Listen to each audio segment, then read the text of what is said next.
এই জম শক্তির জন্য এটা এত পাওয়ার, এত গাছ দিয়া আমি এই জম শক্তির জন্যটা তৈরি করছি, এটা না খাইলে আপনি বুঝবেন না।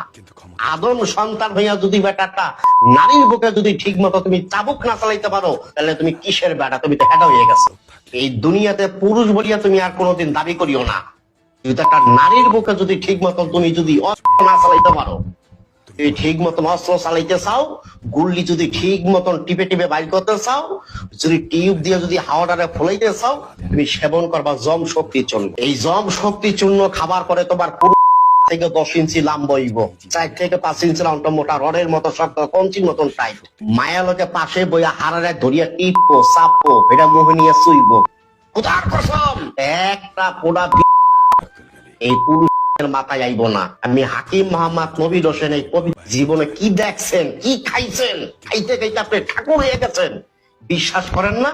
আপনি আমার এই জম শক্তি চূর্ণটা খালো, মায়া লাগে লাগে 4বার 5বার খেলাইবেন, দুর্বল হইবেন না। গুতাইতে গুতাইতে পানি এক রাইতে 3-4 বার ভাঙবেন। এটার নামই জম শক্তি চূর্ণ। এটা খাবার পরে 40 থেকে 50 করবেন, 4 থেকে 5 করবেন, ক্লান্ত হইবেন না।